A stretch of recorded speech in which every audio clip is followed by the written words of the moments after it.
so much, guys. We just had the most amazing 5-minute power talk backstage. Thrilled to be here. Thank you so much for letting me be here. I'm here today to talk about my future granddaughter. Let me tell you why I'm saying that. I got an email a couple years ago in my inbox at Inside Edition, CBS Television in New York City. And the email said, Megan, I'm a pastor of a church in Seattle, and I have a congregation full of young, ambitious women of faith. They have big career goals and dreams. They're solid in their faith, but they are terrified. They're going to need to compromise their values to get ahead in this world. I have few role models to point them towards, but I heard of you. Would you come speak to my church? Would you encourage these young ladies? Well, this was an all too familiar email. I'd gotten it many times. I've been asked this question. Parents that come up to me and say, hey, you remind me of my daughter. She wants to work in secular media or mainstream media, but she's not sure how this is all gonna work out with her faith. Would you give her some advice? I get that question all the time. And in so many ways, I feel like it was just yesterday that I was that girl, sitting in the pew in church, big dreams, feeling that God planted a seed in my heart, but unsure how it was all gonna play out. So I did what some of you may do as well. I headed to the bookstore and I thought, okay, I've gotten this question over and over again. How can I help equip these young women? So I started walking the aisles of the bookstores, Christian bookstores and secular bookstores. And listen, there are great books out there right now for women, for secular women, whether it's Sheryl Sandberg's Lean In, Mika Brzezinski's Know Your Value, great books. And then for men, in the Christian bookstores, I found great books for men, Intentional Living, Devon Franklin's Produced by Faith, which has greatly inspired my life. But for the Christian, ambitious, working woman of faith, I couldn't really find that many. And I knew I had those questions and I needed that encouragement myself. So I had my Moses moment, as the guys mentioned, my Daniel moment, my Deborah moment. Lord, me? You want me to write this book? I don't feel qualified, but he kept planting that seed in my heart. And I thought, okay, God, if you're with me, let's do this. Listen, it is not perfect, but I tried to make it as practical as possible and my way to answer that email. Folks, there's a bigger conversation here that's going on. How does a believer raised as a Christian and someone who loves Jesus dearly stay true to their faith in the secular world, corporate America, entertainment, media, when that often feels at odds with our faith? And perhaps more importantly, why I'm here today, how does a female do it? Well, I started writing and speaking about this a couple years ago, and my gosh, think about in the past few years what conversations we're having in culture right now with women. Women's empowerment, breaking the glass ceiling, female national news anchors, female directors and producers, a female vice presidential candidate and presidential candidate, sexual harassment, and the Me Too movement. And here's the big question. How's the faith community responding and equipping and empowering our young women? Are we engaging in this conversation? And what about if raising up strong, solid women of faith in leadership positions, helping them take that seat at the table, what about if that could be our greatest testimony to the world and to culture? That's what weighs heavy on my heart. From my life and my career, I want to share with you quickly today a few practical tips and ideas going back to that email, my way of answering that email and helping and equipping young women. First of all, we cannot be fearful, but we need to be proactive and prepared. Galatians 6:5-8 says, make a careful exploration of who you are and the work you have been given and sink yourself into that. First thing I want to talk about is we need to determine who we are as women before we get into this industry and take that seat at the table. Decide who you are, what you stand for, and how you will respond when faced with a big decision. I've attended Christian schools my whole life. King's School in Seattle, Washington. I attended Westmont College in Santa Barbara, California, a small Christian liberal arts college. And when thinking about this, I realized that there weren't often times where we talked practically about this. Great classes in theology, religion, biblical interpretation, but those practical examples of what you do when faced with those decisions. One of the best examples I can give you is after graduating college, I headed right here to Nashville, Tennessee. My roommate in college was from Nashville. And I began to work in the music industry. Like so many people, I wanted to try my hand at country music. Quickly realized there are thousands of people more talented than me, but I just wanted to give it a try while I was here. And so I saved my pennies and I got a lesson with one of the top vocal coaches in this city. You know, I have parents that told me, if you want to be great, surround yourself with great people. So this lady was coaching Destiny's Child at the time. She was coaching Beyonce. She was very expensive, but I thought I want one lesson with her. I want to ask her not just about singing, but about the business side of the entertainment industry. And as we were going through the lesson, it was about an hour and a half. At one point, she said to me, "Okay, Megan, who are you? What's your style as a singer? What's your brand in this industry?" And I thought for a minute, well, I don't know. I thought you would tell me. You would help me with that. And she said, "Megan, I can't tell you. You need to decide for yourself what your message and brand is. And if you don't, someone else will." So how do we answer that question as believers? How do we figure out who we are, what our brand is, what we stand for in this world? Well, I covered Thursday Night Football for 2 seasons for CBS, and one of the best examples I can give you is being on the sidelines and seeing these incredible NFL athletes play, whether it's Tom Brady, Russell Wilson, Drew Brees.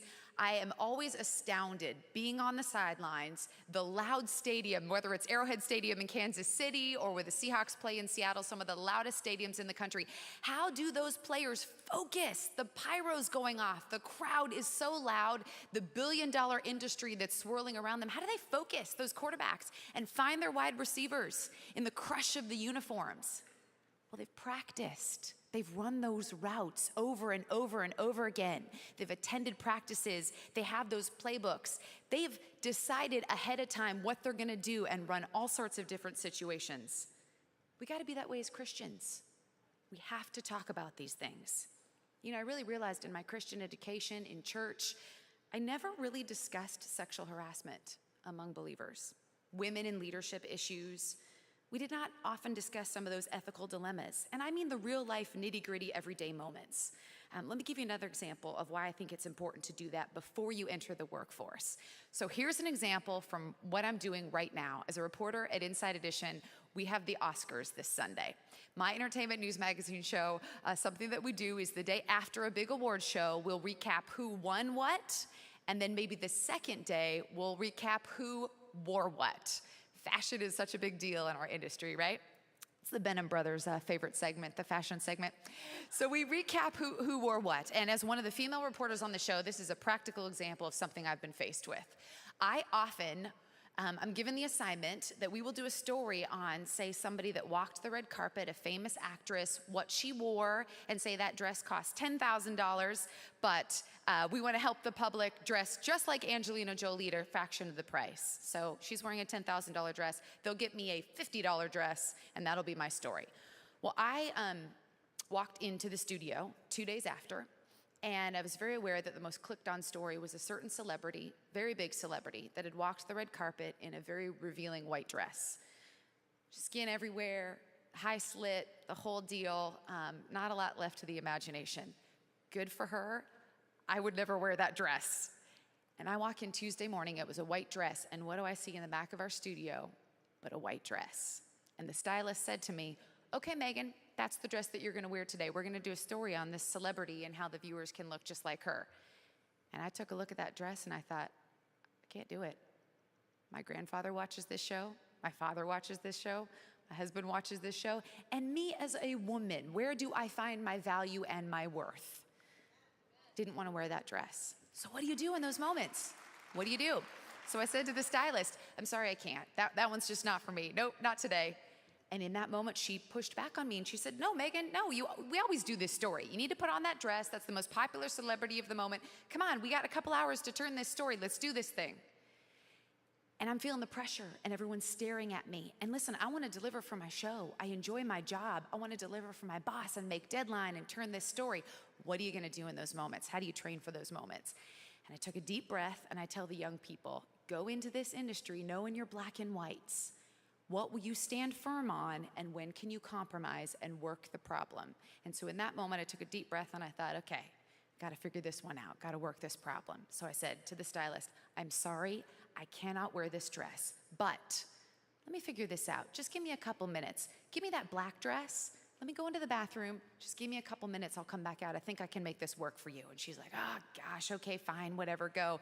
So I worked the problem, grabbed a black dress that was much more comfortable, that I felt good in, dressed up, did my own hair and makeup, came out and said, hey, let me wear this one. Somebody else can wear the white dress, and we can do this story. That's a moment, staying true to your values while working in the real world. And the stylist said, okay, that works. We can do that. That's a moment. Those are the things that we need to talk about with young people. Determine beforehand what you are going to do. It's problem solving. And I need to just say this. I don't believe that stylist wanted to get me in that dress and, ooh, let's get Megan in that dress. No, she was just doing her job too. And she needed to make deadline as well. So in those moments, I believe that there is ways that we can work together in some instances and work the problem. Second point I want to make today is, what kind of community are we providing for these young women as we raise them up? You know, Proverbs 17 is iron sharpens iron, so one person sharpens another. How do we stay solid in this culture and continue to make those good decisions when faced with those situations? Well, another football example for you, Darryl Green, who played 20 years for the Washington Redskins and is in the NFL Hall of Fame. Incredible man of God. He's been asked this question over and over again, and he said, keeping close to people of faith kept me close to Christ. So even though you're working in a secular environment, in Babylon, as the brothers mentioned, you got to be around those people that can sharpen you and encourage you. But I'll be honest with you folks, for working women of faith, this is easier said than done. My entire life I have worked, and my entire life, the majority of the churches that I have attended have offered Bible studies for women at 9 or 10 a.m. on a weekday, and I cannot attend. And I want that community, and I want to seek it out. So I think we as a faith community, ministries, churches, we need to do a better job providing that community for our working women of faith. I'll tell you, in New York City, a group of women who are on television right now, you would know them, we all encountered this problem. And so what we ended up doing was just starting our own Bible study late in the night when we're done with work. And we said, okay, let's get together. And we're going through a Beth Moore Bible study right now. Sometimes you need to seek it out, be intentional, and literally create it. Solve the problem yourself. You know, guys, if you're wondering how you're a part of this, and maybe somebody out there is going, well, you know, how can I help this issue as a guy? I want to tell you today that in reflecting on my life and in writing this book, a lot of people asked me, who have been the female role models in your life, the female women of faith that have inspired you? Guess what? In my life, it's been mainly men who encouraged me in my journey. My father, who told me I could be anything I wanted to be. My coaches, the president of Westmont College, Stan Gady, who's now the president of the Christian Consortium of Colleges. Bosses, my entire life, good men that said, go for it. It has been men that have encouraged me, and I am so grateful and so thankful to those guys for being a part of this journey. And now it's my husband who says, hey, we're a team. Let's do this. Let's think about that future generation. You know, when my book came out, there wasn't always a fit for it. Because of this issue of the church and Bible studies and women's groups, a lot of people said to me, okay, well, that's great that you have a book about your career and working women, but can you talk about being a wife and mother? Because we don't really have a group at our church where this would fit. We've got the Christian men's group for Christian businessmen, and then we've got these groups for women and the Bible studies, but you know, we mainly talk about being a wife and mother. So I'm not really sure where you fit. That's a bigger part of this conversation, offering those opportunities. A church out in California, Friends Church in Yorba Linda, a lady that I met named Sharon Kay. I didn't know her from Eve. She called me up and she said, Megan, I've heard about you, and I'm not sure where this is going to fit in our church, but I'm going to figure it out myself. And I thought, okay, well, let's keep in touch and see. I'm not totally sure what that means, but gosh, thank you so much for seeing what we can do. She told me later when I went to her church out there and spoke that she went to her pastor and said, hey, I really think there's a need for working women of faith to have community, to have events, to have networking opportunities among each other. We don't have anything in our church. I'd like to start the group myself and call it the Professional Working Women of Faith and bring Megan out here to speak. Her pastor said to her, Do you really think there's an audience for that? Massive big church in California. And Sharon Kay said, I think there is, and I'd like to try to do this. And he said, okay, we'll see. We'll see if anybody shows up. This is a true story. That event sold out. The room was packed with strong women, lawyers, doctors, teachers, counselors, owners of businesses, nurses, doing their thing, wanting to show up and say, hey, yeah, let's talk about these issues. Let's encourage one another. Sometimes we need to create that place for women. And my third point here today is we must do it for our granddaughters. Not our daughters, our granddaughters. Proverbs 13:22 says, a good person leaves an inheritance for their children's children. That's 2 generations down the road. It's not my daughter, that's my future granddaughter.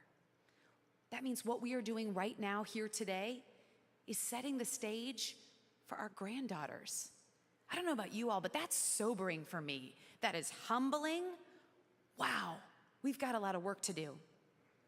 I commute every week from Nashville to New York City and then back again. I work up in New York for 3 days and then live here in Nashville, Tennessee for the other half. It's certainly not ideal, but it's what our family is supposed to do and what God has called me to do. And I think I'm a better reporter because of it, because I've really been able to travel around the country and see different ways that people are discussing issues of the day.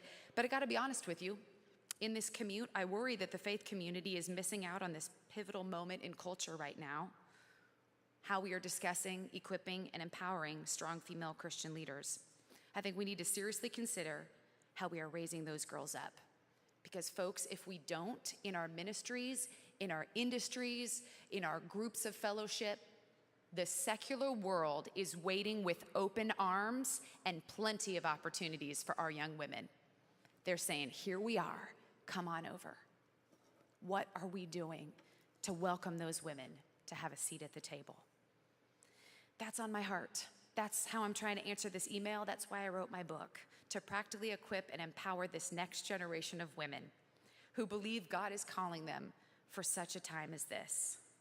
I challenge you today, let's welcome women to take a seat at the table, to lead and live out their faith. Let's do it for our granddaughters. Thank you.